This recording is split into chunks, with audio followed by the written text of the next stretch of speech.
You are a dream. You are a dream of eternal consciousness in the waking state. You are a dream of varied and infinite realities in the sleeping state. You are the dream of death in the deep sleep state, and you are awake in the superconscious state. Dreaming is reality. All of life is a dream. There are no unimportant dreams. Dreaming is the borderline between life and death. It is the most sophisticated of all spiritual arts.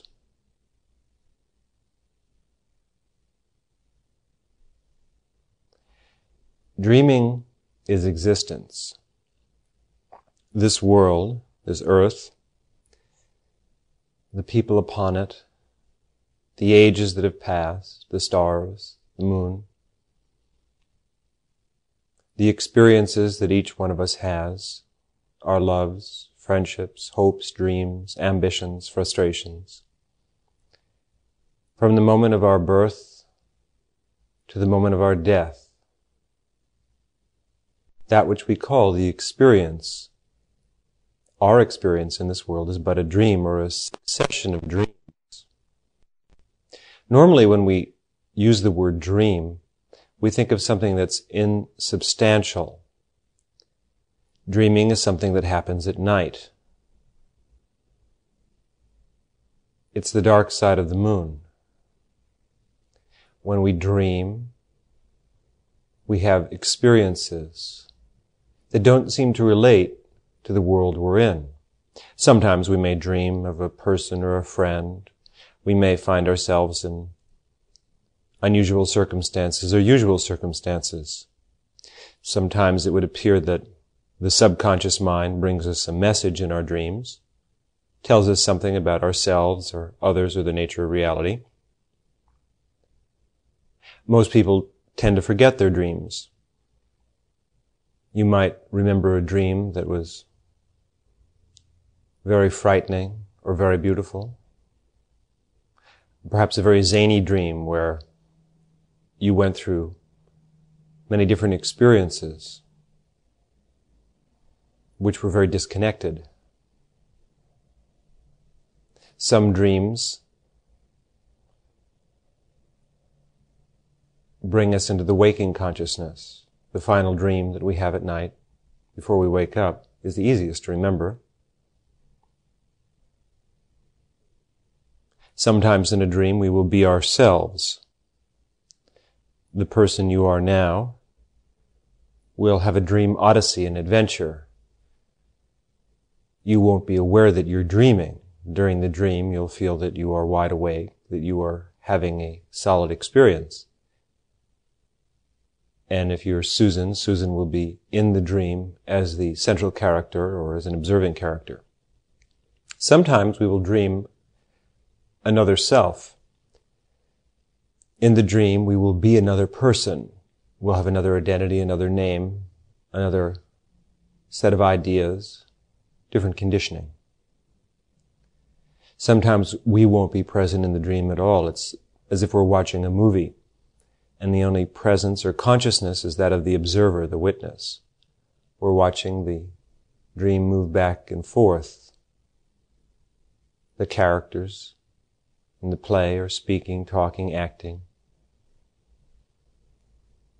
Dreams bring us our fantasies, things that could never happen in this world that we might want to happen in our dreams. The person we loved who went with someone else can come to us in a dream and be ours for a time. Our worst nightmares, of course, come true in dreaming.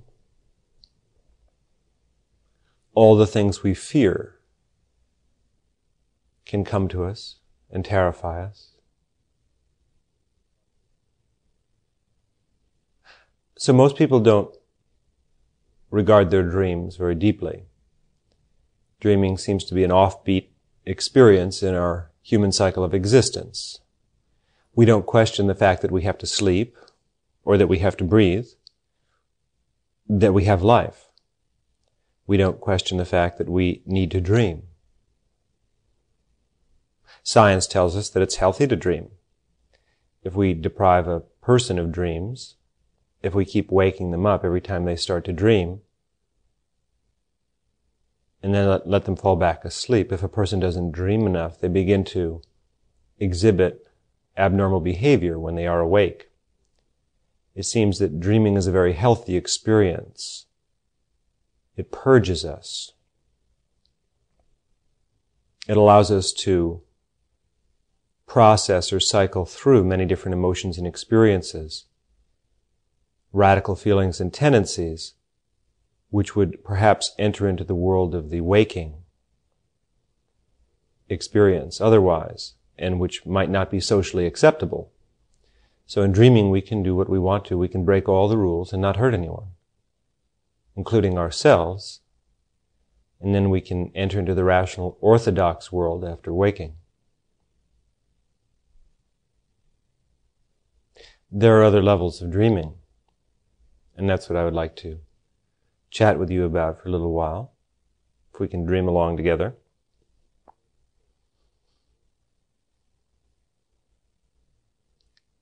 There is, of course, the yoga of dreaming, in which we become aware that dreaming is not ephemeral. When we dream at night, what is actually happening is our subtle physical body, our astral body, another body of ours, is traveling. It's traveling into different worlds, different dimensions which our physical body can't see or perceive or enter into. And at night we travel to these worlds. There are countless astral worlds. And we have experiences there. Some of the worlds are lower worlds, hell worlds, worlds that are infested with demons and horrible forms. In these worlds, of course, we see our worst fears. They do exist. Other worlds are heavenly worlds, beautiful worlds. Worlds of color and light. When we enter into these worlds in dreaming, we rarely remember them afterwards. We can remember the horrible worlds because we can relate to them. If we see a horrible creature or being or an unkind person, if someone's chasing us, those things can happen in this world, it seems. But for most people, which is indicative of the spectrum of consciousness that most people experience, for most persons, it's very hard to retain the higher astral dreams. When you move into a world of pure light, of ecstasy, various shades of spiritual coloration, since most people experience so little of that in this world, what we would call the world of the waking, there's no point of relation. When you wake up, you lose it, because there's nothing to join it to in this world. Whereas in this world, there's hate and fear and violence and aggression. These are the dominant themes of the world of men and women. The perception of beauty is extant, but not as developed. So it's easier for us to retain the lower dreams. Also, many people don't climb into the higher astral regions that frequently, because they're bound by their desires and tendencies. As you are in the waking world, so you are in the dreaming world. If you're still attracted to the material worlds exclusively, if you're bound by fears and personality structures, then in dreaming you'll also be drawn to those worlds. Your hidden desires will manifest. Dreaming is like going to Disneyland. This is why I like Disneyland. Disneyland is conscious dreaming. Walt Disney was quite a dreamer, and he created a world. As a matter of fact, he even calls it the Magic Kingdom, where you can go to the haunted house, Fantasyland, Futureland, different dreams. And you can go and sit on the rides and have experiences. Well, this is what we do when we dream at night. We visit different lands and different realms. So in the yoga of dreaming, in which there are two primary stages, we begin by learning how to dream. At night, when we go to sleep, we meditate first, and then we plan to wake up in the dream, to become conscious during a dream that we're dreaming. So you'll be asleep and you'll be engaged in a dream. Perhaps you'll be walking through Times Square in New York City or visiting a friend's house. And of course you're unaware that you're dreaming. And then suddenly you say, wait a minute, this is a dream. I'm dreaming. I know my body is lying asleep somewhere and this is a dream. And as a dreamer, I can now change realities at will. Now that I've brought my attention into this dream, and I'm no longer locked into the movie where all I'm aware of is what's on the screen, I can actually realize I'm sitting here watching it. I can change movies. It's like being in one of the Cineplex theaters where they have 8 different movie screens, 8 different little theaters. And you can get up and leave the theater and walk into another theater, and then another and another. So you can choose what you want to dream. That is to say, you can travel and have conscious experiences in the dream state. You can go and visit a higher being in another world, see your friends, visit those who have left this world. You can dream your way to wherever you'd like to go or be. You can dream yourself to a physical location. For example, let's say you're sleeping and something's going on 100 miles away. Well, you can actually go there in your dream body, see what's physically taking place at that time. Then, of course, come back, wake up, and remember, know what was occurring 100 miles away during those hours of your sleep. Experiments have been conducted at several universities where people have demonstrated this ability, which is, of course, old hat to Tibetan dreamers. People have been able to report conversations exactly that were occurring at great distances, which they could not, of course, have possibly witnessed without going there in their body of dreaming. So in the first step of dreaming, we set up dreaming. Oh, there are dream exercises that you can practice to help. Before you go to bed, you should sit up and meditate on something that you're going to do in dreaming. So meditate for a while and have a nice meditation, and perhaps at the end of meditation, and perhaps for a few minutes at the beginning, you'll think of a place that you'd like to go in dreaming, where you'll become conscious. A power place, perhaps, where you've been, and you'll go there in dreaming and become conscious that you're dreaming. You might go and meet someone in dreaming. You'll think to yourself, well, I'm going to go see so-and-so in dreaming and wake up in my dreaming when I meet them. And if you hold the image of the person in your mind, particularly if you focus on your third eye, the Agni chakra, between the eyebrows and a little bit above, during your meditation, it will be relatively easy for you, with practice, to accomplish this. Now, there may be many, many months, and every night you'll be practicing dream yoga, and you won't get there. But if you don't give up, eventually you will.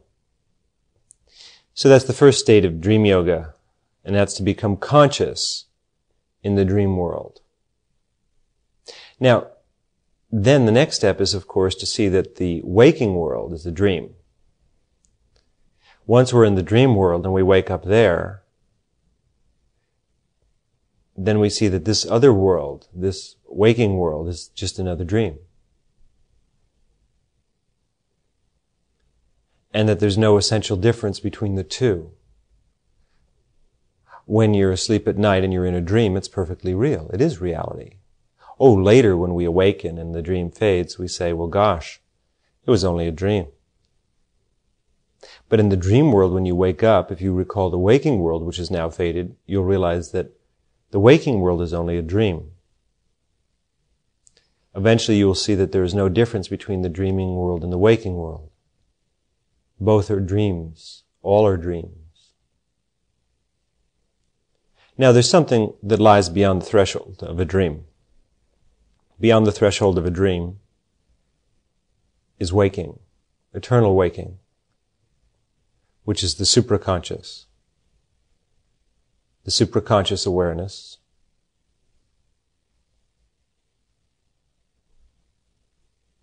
is beyond dreaming and sleeping and deep sleep, beyond what we would call normal waking. It's a state of eternal, timeless consciousness in which there's no sense of form or self as we've grown to know it. And with no self, there are no dreams. Perfect peace, perfect light, the awareness of your own immortality beyond discussion. All dreams come forth from the superconscious, and all dreams return to the superconscious.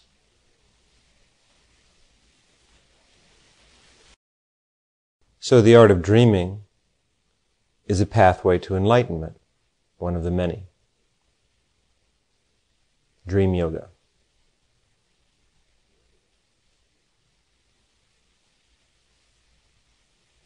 There are other ways to look at dreaming. We view and see life through levels of attention. By that I mean that as you're listening to my voice right now, you are having a series of perceptions. These perceptions are conditioned by your sense of selfhood. The way you regard yourself, the way you see the world and life, is something that you have constructed. Just as in a dream, we will have a completely defined reality. We go to Disneyland and we're going to go on the Pirates of the Caribbean cruise, and we'll ride the little boat, and there'll be pirates all around us doing the things that pirates do. We'll enter into a complete world for a while with its own conditions, its own laws, its own gravitation. Each dream is a world in itself. So the state of awareness that you are in is a dream. Now, when you're in the dream, you don't necessarily see that. It's only on stepping outside of the dream that we become aware that we were in a dream. When you're in something, you don't have proper perspective, is what I'm suggesting. Or we could say that you do have proper perspective, but it's only the perspective of the dream. So the art of the perceiver, of the dreamer, is to see and understand that all of the ways of seeing life that we have within any given lifetime are dreams. And to be able to step outside of your dreams and see them as dreams, which is, of course, another dream. This world is made up not of people, places, things, and conditions, but of different dreams. It's a dreaming vortex. When you were a child, you saw the world in a certain way. You no longer see the world as you did when you were 4. You may forget what it was like to be 4, how you viewed life, your emotions, your feelings, the sense of taste, touch, smell, sound. But the world you're in now, the glasses you look through, are very different. So when you were a child, you were in the dream of childhood. Then you were in the dream of adolescence. Now you're perhaps in the dream of being an adult. Then there's the dream of old age.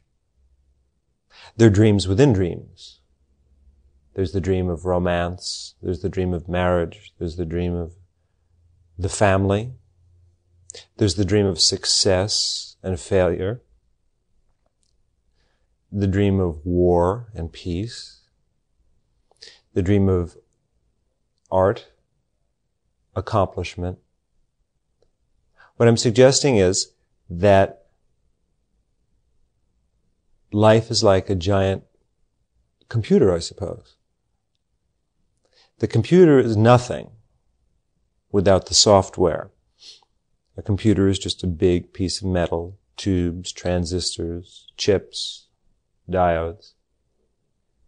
And it sits there, and it doesn't do much. What gives the computer life is the software, the programs that we run on the computer. Now, there is no such thing as a program. A program is a dream. We dream a context in an alphanumeric sense. We create a reality through designing a program. But this is why I think computer programming is so fascinating and such a good art for a person who practices meditation, because it's advanced dreaming. When you write a program, you're practicing dreaming. So we write a program.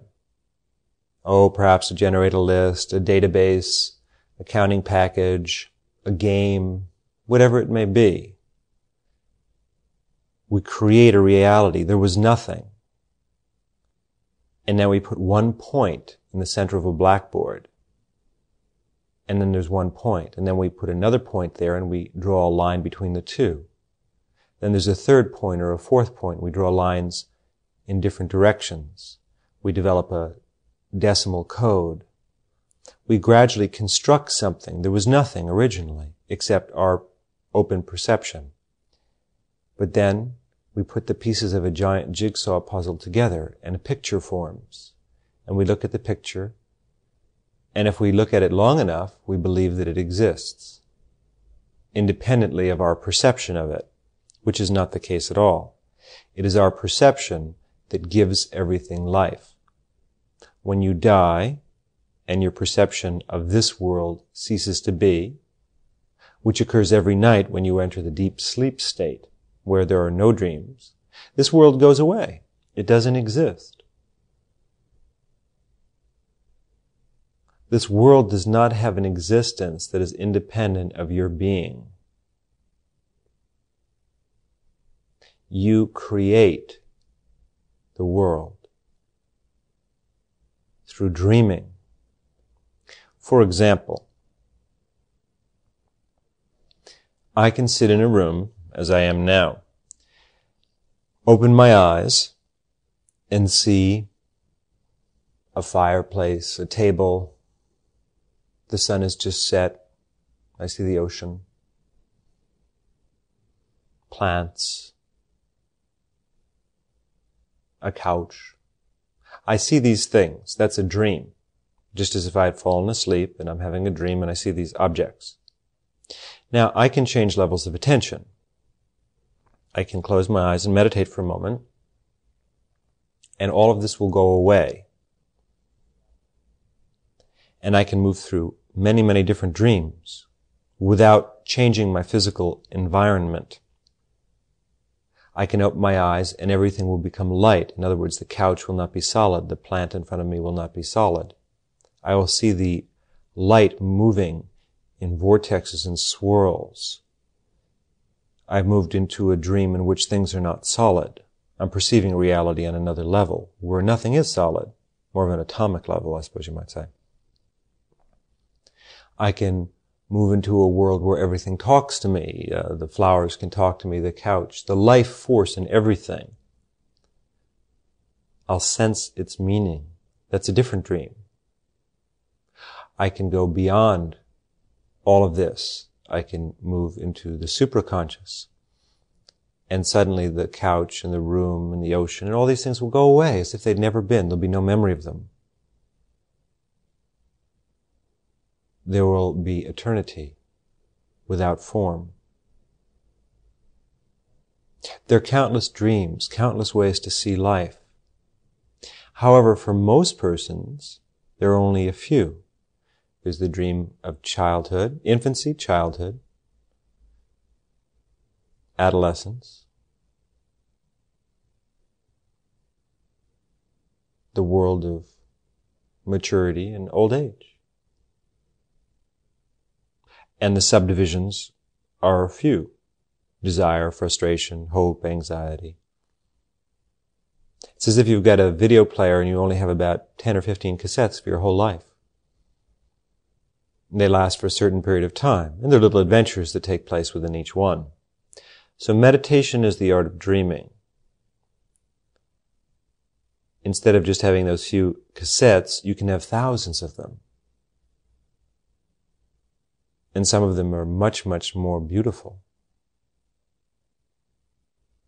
Life is not so simple. In its essence, life is simplicity, but it's also total complexity. You can have the freedom to change levels of attention, to move into these different dreams at will.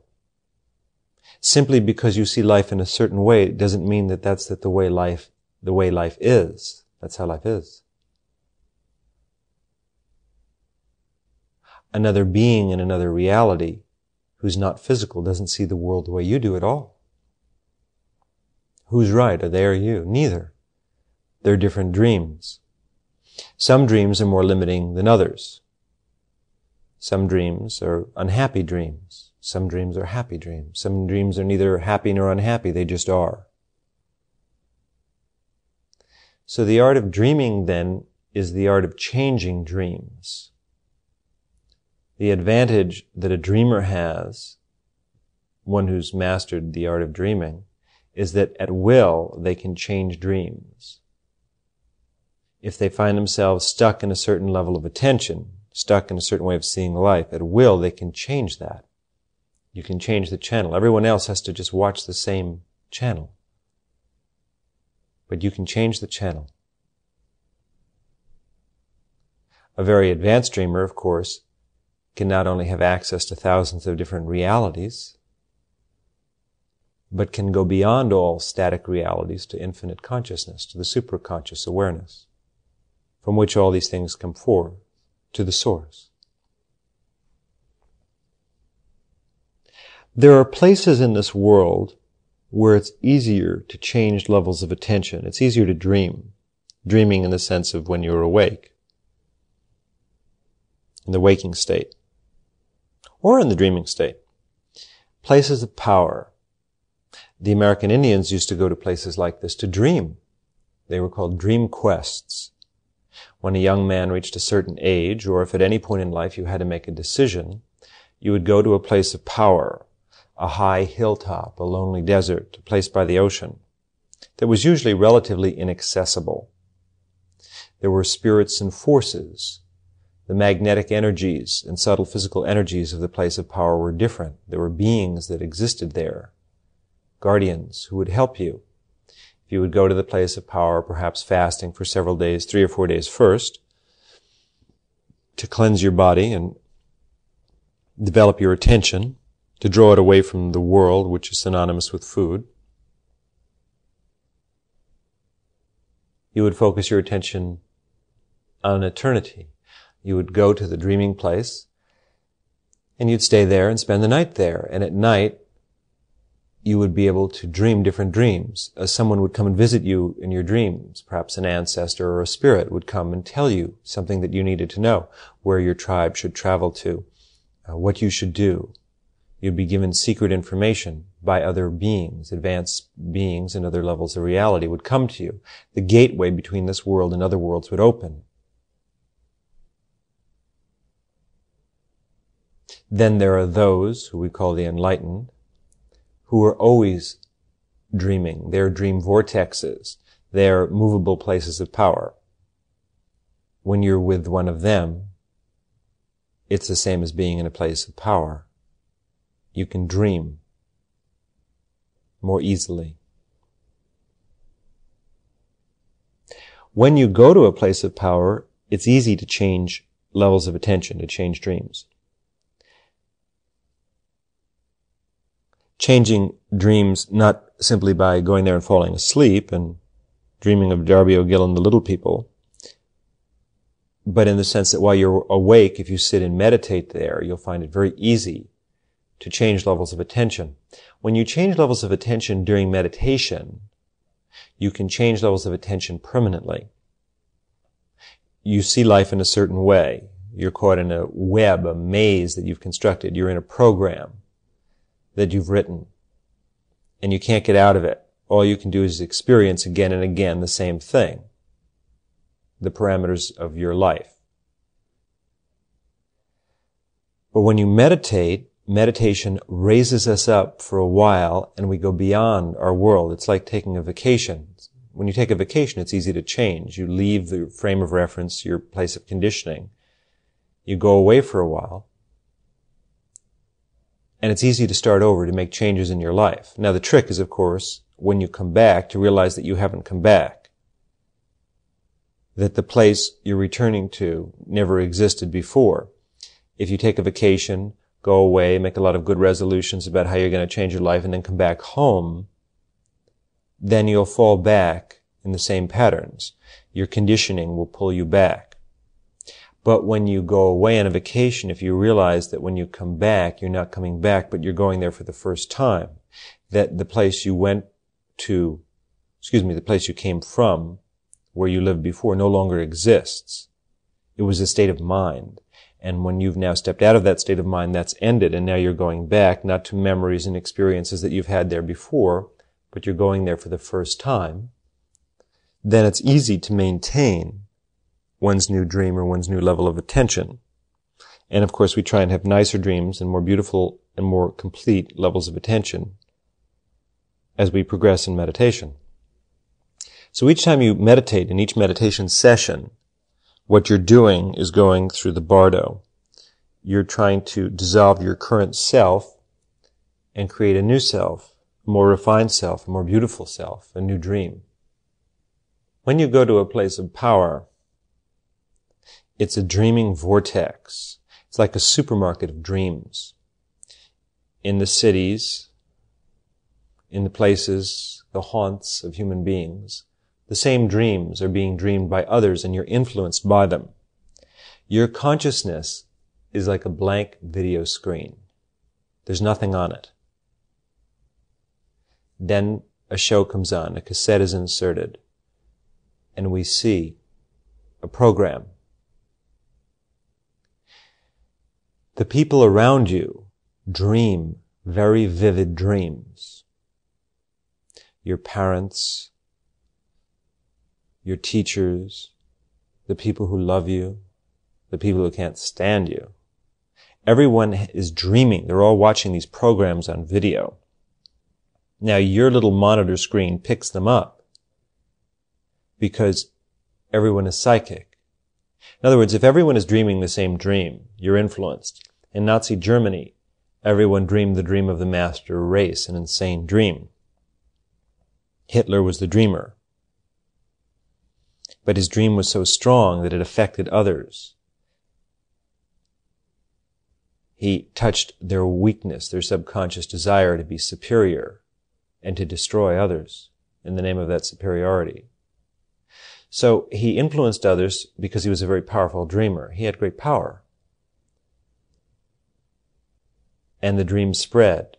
Now, as the dream spread through more and more people kept dreaming the same dream, the weak were influenced.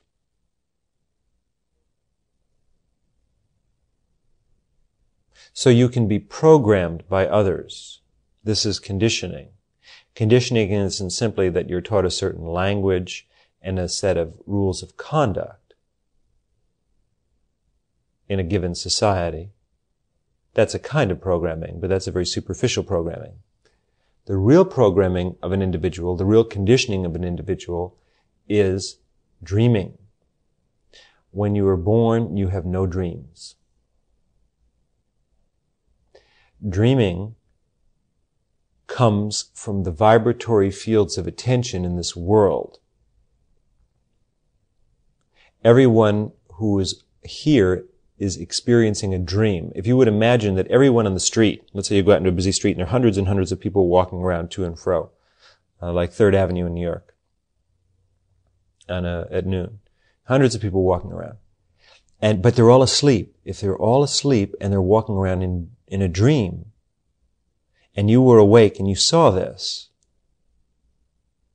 you would see that each one has a different dream. If for a moment you could access their dreams, if you could look inside each one, you'd see that they're all having these different dreams. And one will look at a restaurant and another will look at the same restaurant, and they'll see it in very different ways. Their dreams are different. Yet there's certain conventional patterns. So that's how it really is. Everyone is dreaming. They just think they're awake. To one who is enlightened, who is waking.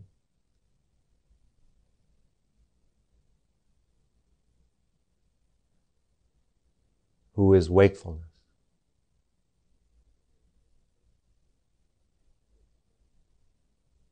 So there are certain basic dreams that people have, and you've been imprinted. These dreams have been shown on your screen of your consciousness again and again, to the point where you don't know that they're dreams. Meditation allows you to change that, because the dreams are not particularly nice dreams. They're not very healthy, that most people dream in this world. Greed, suspicion, fear, desire, very limited dreams. Not a good show at all. So when you meditate, you rise above that. The key is stopping all thought. When all thought stops, or even detachment from thought, if you can just detach yourself and pay no attention to thought, which is the dream, then you can change it. Each time you meditate, you modify the dream structure.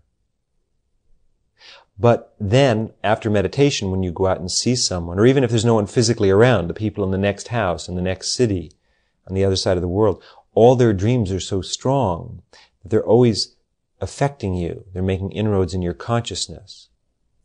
So as you try and change, it's hard because everyone is at a basic level of attention. They're just a few basic dreams. And you're being influenced by them. You have to be very, very strong. You have to meditate very deeply. And that's why it's so important to find other dreamers, other people who meditate and associate with them. Because all of you are entering more and more into the dream time together. And you're building up an alternate vortex of energy. If you live in a world of alcoholics, it's very hard not to drink. If everybody drinks. Only the exceptional person can step outside that and say, wait a minute, everybody's doing it, but that doesn't make it right. Nazi Germany. Everyone's killing the Jews, but that doesn't mean it's right, even though they all say it's right. I have to go deeper to ascertain what it's right. I can't accept these things. So, you meditate and you find yourself in a world that's very barbaric, it's very primitive in its value systems and beliefs. And you say to yourself, this isn't right. I can't accept this. But you will find that you will be pulled into other people's dreams whenever you have a relationship with someone. They dream you. And unless you're very, very strong, it's hard not to be dreamed. Two people fall in love. Well, they each have a dream of each other. They see each other in a certain way. They don't really see what each other are like at all. They have an image that they hold in their mind. Their mind is a screen, and they project this image. And what they will do is, depending upon how powerful they are, they will assert this dream, and the other person will, without realizing it, begin to conform to the dream, depending upon how much personal power, of course, the dreamer has. So what I have to offer you as an enlightened being, my suggestion, in other words, is to see dreaming as a way of going beyond dreams. That's the yoga of dreaming. The old analogy of the Indian story is we're going to take a thorn. We have a thorn stuck in our foot. We'll take another thorn, pry the first thorn out, and throw both away. So through dreams, you can go beyond dreams. Through time is time conquered, as T.S. Eliot says. The idea is that we're going to have subtler and subtler dreams. Each dream will be more expansive, more complete, until finally the dream is so void. It's a dream of eternity, of God realization, of nothingness, of everythingness. It'll be easier to step out of that dream into the waking state. We're in a very deep dream. It's very thick. We have no idea that we're dreaming. Then we dream subtler and subtler dreams where more and more awareness comes in each dream. Finally, we reach a dream that's so subtle that there's very little difference between that dream and the waking state, because it's the dream of the waking state. And then we move into the waking state, which is the supraconscious awareness. So that's the yoga of dreaming. Also, in dreaming, it's easy to lose the old self. You're being chased by someone, and that's yourself. Your dream of yourself. Your dreams are chasing you down the street. Kind of a nightmarish image of a person running. If you're a great artist, maybe you could do a picture of it and send it to me.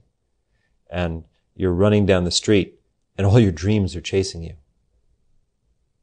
Well, how are you going to lose your dreams? Well, the best way to lose your dreams is to hop into another dream. They can't follow you, or it'll take them a while. And then, just as you come out of that dream and your old dreams are about to snag you, move into another dream, and then another dream. If you go through enough dreams quickly enough, you'll lose your old dreams. And you'll end up in a new dream. Then, of course, you have to lose that dream. This is what I do when I meditate with people, particularly at a place of power, but at our regular meetings too. I bring people through a succession of dreams. They may not be conscious of it, but I have the power to change people's levels of attention.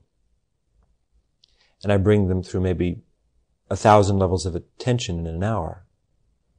And then they walk out free from their old dreams, not realizing it, because now they're in a new dream, and in the new dream, of course, they've adjusted to their current level of reality and they've forgotten their old dreams. I don't dictate the dream. I'm not programming people into a particular dream.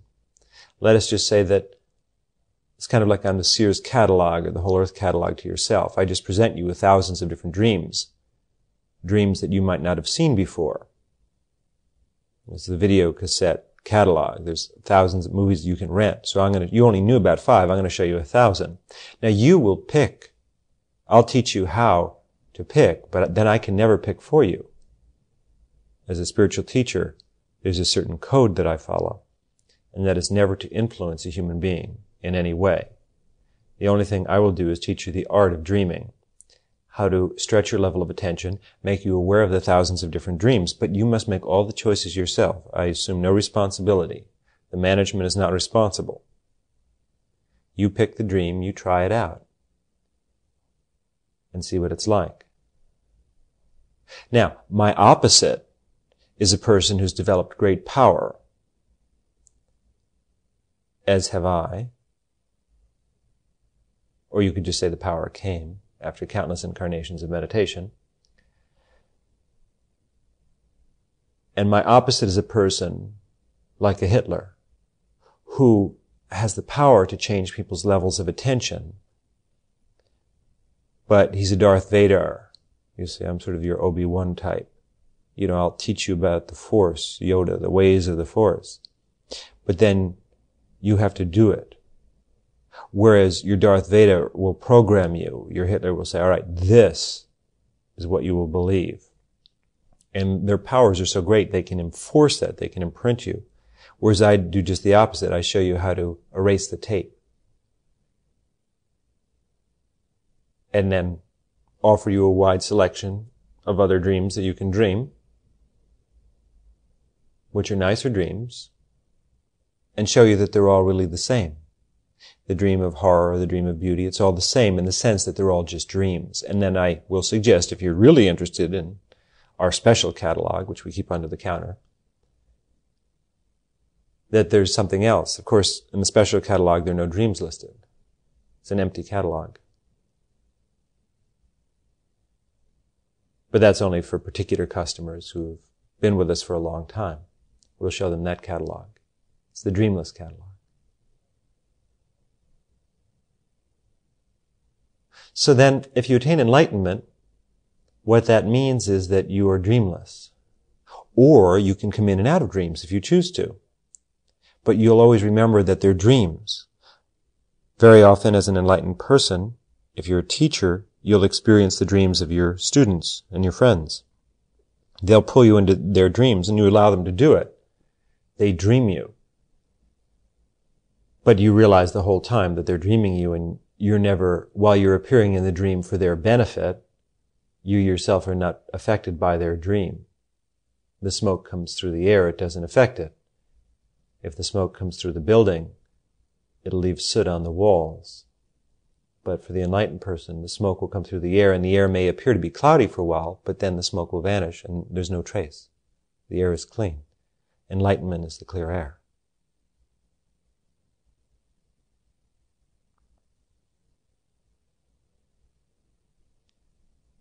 So dreaming is the art of meditation. It's one of the mystical paths to enlightenment. There are other pathways. Each pathway is a dream. At the end of the pathway, there's something else. We can't say what it is, because there are no words. Try and become more conscious of your dreams. Not so much even the dreams that you have at night, but the dreams that you have during the day. Realize that you are separate from them, that they're videotapes that you're watching. When you meditate, what you're doing is popping out the cassette for a while and seeing what it's like not to be plugged into anything in particular. Then as you meditate, the more deeply you meditate, the longer you can stop your thoughts or detach yourself from them, the larger the range of new dreams you have. The important point in meditating in the advanced states and dreaming is not going up. Going up is easy. But it's coming back and choosing the right dream. That's what we call the rebirth process. I did a tape about that, the Tibetan rebirth process.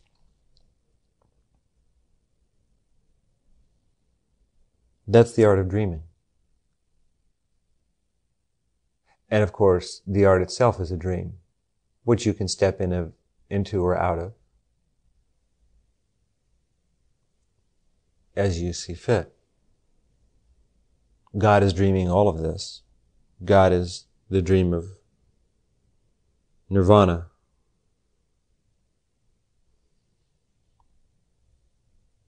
Nirvana is the dream of God. So beyond the dream, there's waking, the dream of waking, and then beyond the dream of waking, there's something that's even beyond dreams.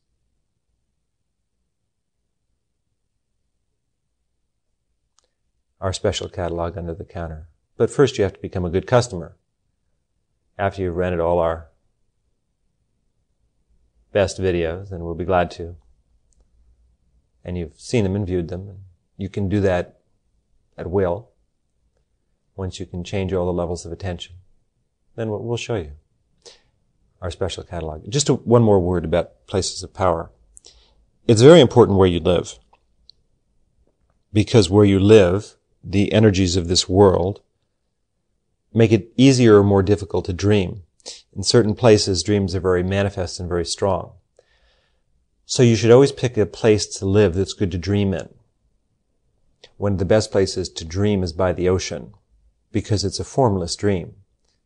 If you have ocean on one side of you, if you live along the beach, it's very, very good.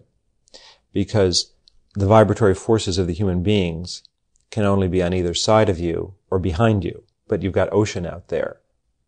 It's easier to dream. The wind comes in. The vibrations move across the ocean, so you get more formless. There's not as much of a locked-in vortex around you. It's easier to dream by the ocean. Or on very high mountains. Very high mountains do the same thing. You're up above the vibrations. The vibrations don't tend to go into the upper atmosphere. That's why flying is so much fun in a plane. Particularly if you're not in a big commercial plane. Even there it's good. But if you're in a big commercial plane with 300 people on it, each one of those persons is dreaming something, and you feel those dreams. You're in a locked little space with them. But if you're in a private plane, or if you fly yourself and you're by yourself in a plane and you put it on autopilot, it's very, very easy to meditate, to change levels of attention. the dream vortex has a limited physical radius, just as radio waves do. Radio waves don't go on forever. They go a certain distance and stop. So dreams, as projected by people, depending upon their personal power, will only carry a certain distance. The vibratory field of the people who live next door to you will project for maybe, 100 yards or 200 yards. If the person is very, very powerful, if he's a politician and he's dreaming about running for president, and if his dream is strong enough, that dream will touch people all over the country. Your dreaming is what you do in life. You dream your career, you dream your wife or your husband or your friends, you dream your death. We set it all up, is what I'm saying. But I'm suggesting that the way you set it up may not be the way you really want it to be. The cassettes you have, you think you have the choice, the 10 cassettes. You think that that's all there is. And I'm suggesting that there are millions of them. It's an unlimited video rental library. There are many more than you realize. But you're not aware of the titles. You assume or take for granted this is life. Hey, this is what everybody experiences. This is the range of human experience, and I can pick and choose in this. This is the range of existence. But it's not. So the dream energies, the fields of attention that influence you much more than you realize, have a limited distance that they travel. In other cycles, there were even fewer. When there were fewer people on the earth, it was easier. Now that the earth is getting so crowded, there are 3 billion people on earth. There's 3 billion different dreams. It's harder. That's why it's good to go sometimes to a place where there aren't many people, a remote place physically. It's easier. But then again, you don't want to be limited to that place. You have to become strong enough so you can go into downtown Los Angeles, where there's some pretty wild dreams, let me tell you, and not be affected. Being a recluse is not necessarily desirable. It's good to take some time to go to a place distant from people. That's why the ocean is so good, because if you're at the ocean, particularly late in the day, let's say, or in the winter or something, when it's not crowded and there are not a million dreams on the beach, the dream of the body consciousness, when it's kind of lonely. You haven't gone 1,000 miles away to be in a forest. It's not necessary because the ocean is in front of you. When you go on top of a mountain, if you go to Mount Palomar or Mount Shasta or one of those places, when you get way up high, Colorado, this is why they had the caves up in Tibet, the yogis would be in Tibet, because you're above that level. Now, it's harder and harder to get away from people. It's very difficult to just find a place where there's not an airplane or a person, but it's not really necessary. There is something that you can do. And that's to live in a place of power. There are certain places that are dreaming vortexes. The energies are very strong in a place of power because people meditated there many thousands of years ago. The energy of the land itself, not the physical, but the subtle physical energy that surrounds it on the astral plane, is very open. Dreams come in and out faster there. The Southwest United States is a very good place to dream. It's easier. In the East Coast and in the Midwest, the dreams are fewer. There's less choice. It's harder to dream there. New dreams. The West is the new open horizon, buffeted by the Pacific Ocean. And particularly California, which is on the ocean. If you live in that little coastal strip, it's very easy to dream there. People came thousands of years ago here to dream, the Indians, and a race long before the Indians we know about, of very powerful dreamers dreamed here. They meditated here, and their force, their fields of attention are still here. There are subtle beings here that help. Certain places are dream vortexes. The people who live here won't really notice, who don't meditate so much. La Jolla, Most all of San Diego, certainly, but La Jolla is a dream vortex. Malibu is a dream vortex. These are places where, particularly along the ocean or up in the mountains above it, it's very, very easy to change dreams. Mount Palomar and some of the other ranges, the Anza-Borrego Desert, the Joshua Tree. These are places where if you live there, it's very easy to change dreams. You'll just find you'll go through changes faster living in a place like this. The energies cycle and recycle constantly. It's very disconcerting sometimes. In other words, it's as if you're in a place where the weather changes constantly. It's rainy, it's sunny, it's rainy, it's sunny. So in Malibu, La Jolla, places like that, along the coast of California, you'll find that the dreams can change constantly. It's easier for you to view the different cassettes of existence in these places. It kind of counterbalances the civilization vibration. Always try and live near water if you can. Water is like a giant radio telescope. It reflects and mirrors vibratory energies. So if you can live near a lake or an ocean, it's really worthwhile. Try to live by water if you can. Living on a mountain is fine too. Now, not all mountains are dreaming vortexes. Not all places by the ocean are dreaming vortexes. There are specific ones, and each one has a different tonality, a different pattern, and a different power. So if you're really interested in dreaming, until you've become absolutely adept at it, it's good to live in such a place. Or if you don't live in one, to go there occasionally on pilgrimage, to go to the places of power and meditate there. And then when you come back, remember you're not coming back. You never come back. It's a new self, a new world, and there is no back. Dreaming.